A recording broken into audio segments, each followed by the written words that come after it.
Tawagin niyo po ako sa pangalang Felix. Hindi ko tunay na pangalan syempre. Naway maibigan po ng inyong mga tagapakinig yung kwento ko. Ang kwento ko pong ito ay tunay na nangyari sa pinsan kong tawagin na lang po natin sa pangalang Nina. Taong 2016 ay namasukan po ito sa isang kilalang pamilya sa lugar namin sa Negros. Habang nag-aantay nga po siya ng visa mula sa kanyang nobyong Arabo na nasa Australia. Kailangan po kasi nila yung pera nung mga panahon yon dahil may sakit po na diabetes ang kanilang nanay na si Tita Concha. Hindi po kasi pwedeng maantala yung gamutan nito dahil malala na po yung kanyang sakit. Nahihiya rin naman po kasi si ate kung iaasa pa nga niya ito sa kanyang nobyo. Hindi pa naman sila kasal at baka kung ano pa nga yung isipin nito sa pamilya ng kanyang kasintahan. Ayaw namang mangyari yun ni ate, kaya napilitan nga siyang mga tulong na lang muna, total lingguhan naman yung uwi niya sa bahay. Nung unang linggo ni ate sa paninilbihan, sa pamilyang itago na lang din po natin sa apelyidong Santos, ay naging maayos naman po yung pakikisama ng bawat miyembro sa kanya. Mababait rin daw yung mga yon, lalo na nga kung may mga request sila ng kasama niyang kasambahay na pinangalanan po ni ate bilang Mikey. Ayon kay ate Nina, ay taga Iloilo daw itong si Mikey at tulad nga niya ay nangangailangan daw ito ng pera dahil gusto nga raw nitong mag-aral sa susunod na mga buwan kapag nakaipon na nga raw ito at nakabuelo. Iba daw yung trabaho nito sa bahay ng pamilyang yon.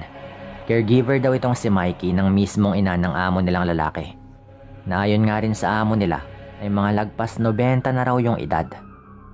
Dahil sa mahina na nga yung matanda, ay kinuhaan na nga nila ito ng makakasama at mag-aalaga dahil hindi daw nila kaya yung matanda. Bali 3 araw silang makasambahay doon at lahat daw sila ay magkakasundo. Tawagin na lang po nating Rose yung pinakamatagal na naninilbihan sa pamilyang ito. At ayon dito, weirdo daw yung pamilyang yon dahil tila ba may kung ano raw silang pinagtatakpan na ayaw nga nilang mabuko. Year 2010 pa daw nung manilbihan siya sa pamilyang yon. Mula daw ng taong yon ay halos papalit-palit nga yung matandang amo nila ng caregiver dahil hindi daw ito nakakasundo ng matanda. Ayon din daw sa amo nila ay nilalayasan daw sila ng mga caregiver sa hindi malinaw na rason. Ayon din kay Rose, may nakapagtataka daw sa mga kaganapan ng mga panahon yon dahil halos lahat ng mga caregiver na namamasukan sa pamilya ay parang umaalis raw lahat. Hindi daw alam ni Rose kung tunay nga bang umaalis yung mga yon dahil wala naman daw siyang nakitang ni isa sa mga yon na talagang naabutan nga niyang lumabas na ng pinto. Parati na lang daw gabi umaalis yung mga caregiver kung kailan tulog ng araw siya o may ginagawang iba. At lahat daw ng mga yon ay binabalita na lang daw sa kanya ng amo nilang babae. Kaya naman hindi niya maiwasang magtaka kung bakit ganoon. May mga pagkakataon pa daw na may pinasok nga siyang matalik na kaibigan upang maging caregiver ng matanda. Maayos at okay naman daw ito nung unang buwan at sa katunayan ay masaya naman daw ito dahil malaki nga yung bayad ng pamilya sa kanya. Pero yung pinagtataka daw niya, pagtawid daw ng sumunod na buwan ay bigla na lang daw itong nagpaalam sa kanila at lumayas na lang daw ito dala yung kanyang mga gamit sa hindi malinaw na rason. Gulong-gulo raw yung isip noon ni Rose dahil sa hindi man lamang siya sinabihan ng mismong kaibigan niya na may plano ng araw pala itong umalis. Kaya hindi nga siya naniniwala sa sinabi ng kanyang among babae. Kaya nung sumunod nga raw na linggo, umuwi daw siya sa kanila at hindi pa raw ito nakakarating sa bahay nila ay pinuntahan daw muna ni Rose yung kaibigan niyang lumayas upang makumpirma kung tunay nga ba yung mga rason nito. Pero ganoon na lang nga yung gulat niya nang malaman na hindi pala nakauwi yung kaibigan niya at sa kabilang banda, nagpadala lamang daw ito ng mensahe sa mga magulang nito na makikipagtana na sa kadahilan ng nabuntis umano ito ng kanyang nobyo at nahihiya na raw na umuwi sa kanila. Napakunot raw yung noo-noo ni Rose nang marinig ito sa mismong mga magulang ng kanyang kaibigan. Wala raw kasi siyang alam na may nobyo pala ito. At malabo rin daw nabuntis yung kanyang kaibigang yon. Dahil kung magkagayon man ay paniguradong sasabihin daw nito sa kanya yung mga ganong klaseng problema. Sinubukan raw nilang i-report ito sa mga otoridad, pero wala ring nangyari. At dumagdag rin lang yung pangalan ng kaibigan ni Rose sa mahabang listahan ng mga taong nawawala. Ayon pa nga kay Ate Nina, mula daw noon ay pinangnilagan daw nilang dalawa ni Rose yung matandang yon. At tanging si Mikey lamang daw yung nakikipaghalubilo dito. Isa pa raw sa mga pinagtataka nila ay kung bakit iba nga yung pagkain ng matandang yon sa pamilya. Katakataka daw na hindi kumakain ng gulay yung matanda. Ni isda at kanin ay hindi rin daw hinahain sa kanya dahil mababaliwala lamang daw yon. Kaya naman parating karne yung nilalantakan nito. At nakakadiri man ay medyo hindi raw ganun kaluto yung ginagawa sa mga yon. Kaya naman kapag kumakain daw yung matandang yon ay napapaduwal daw sila ni Rose kapag nagsimula ng kumatas yung karne na meron pang konting dugo. May mga pagkakataon pa daw na sinubukang awatin ni Mikey yung matanda sa pagkain dahil sabog na sabog daw yung kinakain nitong karne.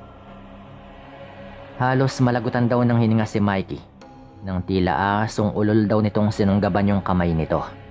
Mabilis raw siyang nilukob ng matinding takot at sindak matapos makita yung reaksyon ng matandang babaeng yon. Maging si Ate Nina at Rose daw ay hindi alam yung gagawin matapos nilang masaksihan yung ganong asal ng matandang babae. Mabuti na nga lang daw at inawat daw ito ng amo nilang lalaki na halatang natakot rin sa kanyang mabalasik na ina.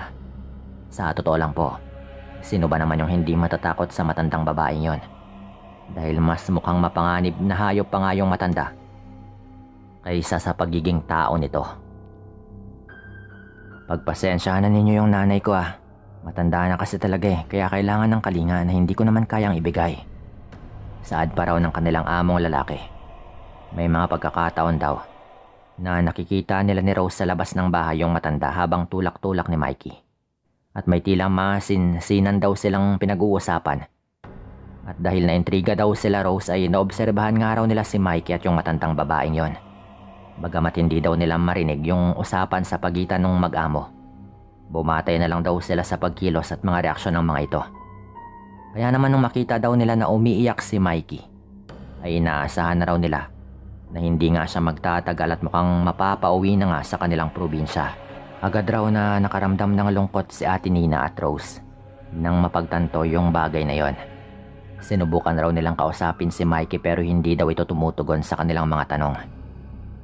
Umaga ng sumunod na araw ay maaga daw sila ni Rose na ginising ng amo nilang lalaki at may iniabot daw itong pera sa kanila katumbas ng 3 araw nilang pamamasukan sa pamilya Santos.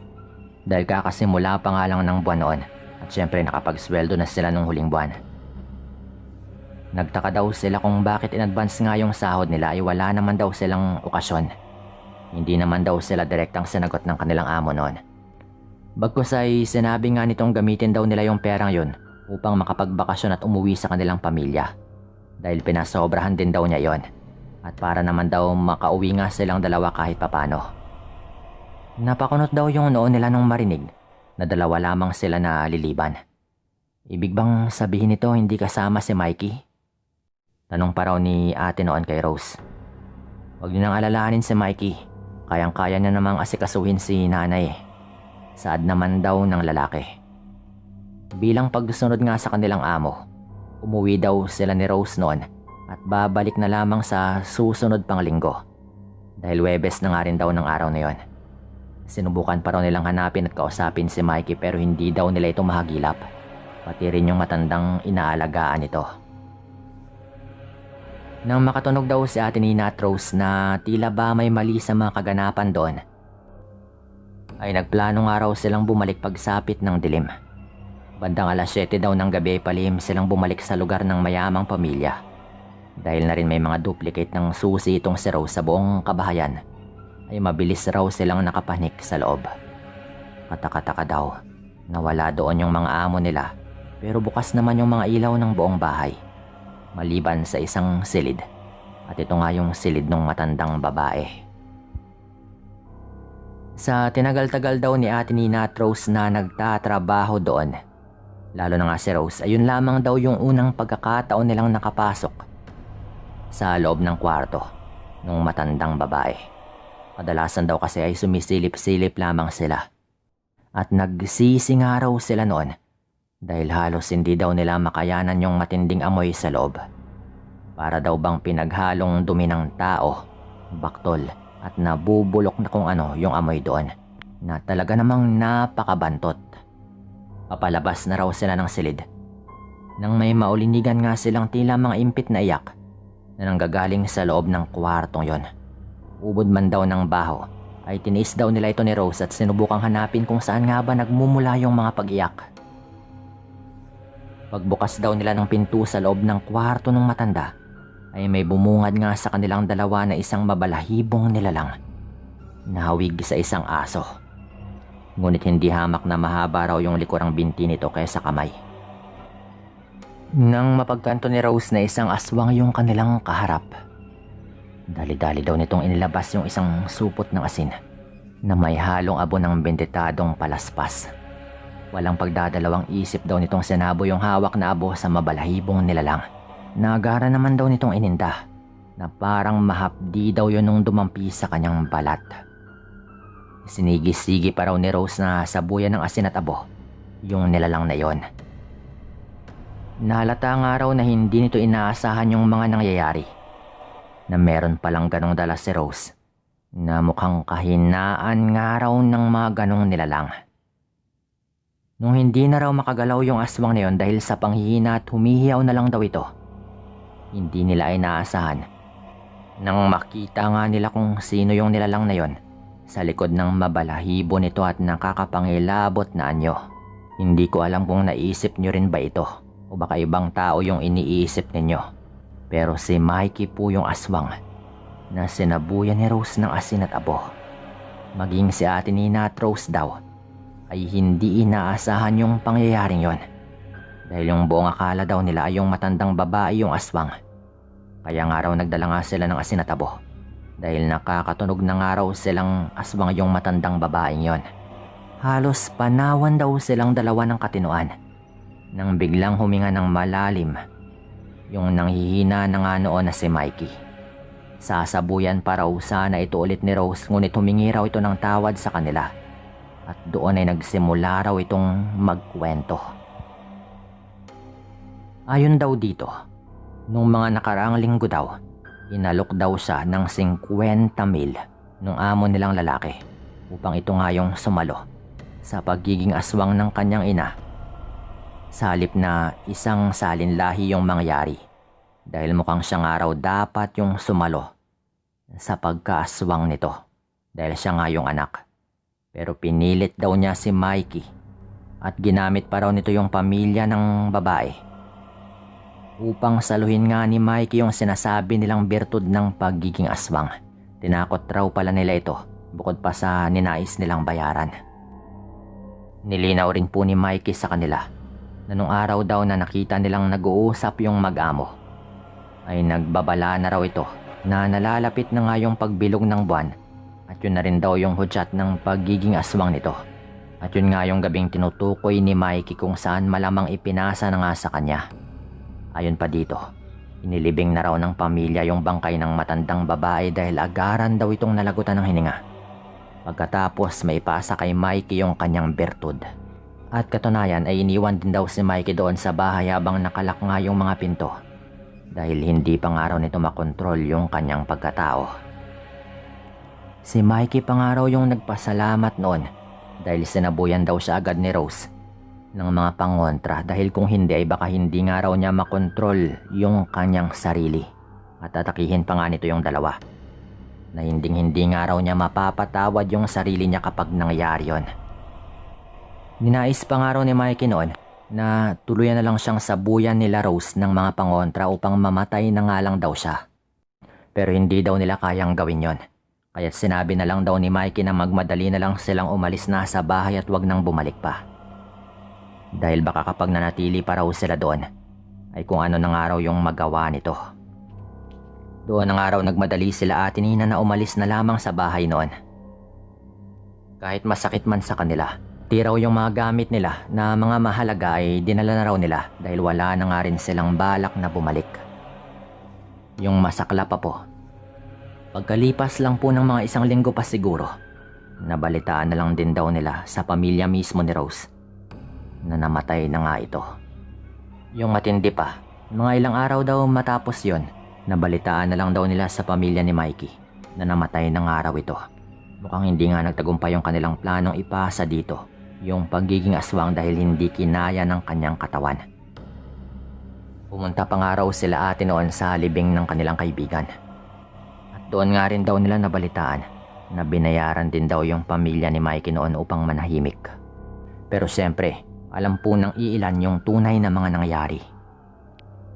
Kahit pakiramdam nila ate noon ay talagang naging biktima yung kanilang kaibigan at hindi nabigyan ng hustisya, wala rin po silang magagawa. Lalo at mahirap rin po yung buhay nila at hindi naman nila kayang labanan yung ganong klaseng pamilya. Nakakalungkot mang isipin pero wala po silang magawa kundi sa pilitang tanggapin na lamang yung nangyari kay Mikey. Hanggang ngayon po kapag naaalala po ito ng pinsan ko, ay talagang nalulungkot pa rin ito. Dito ko na rin po tatapusin yung kwentong ito at maraming salamat po sa inyong lahat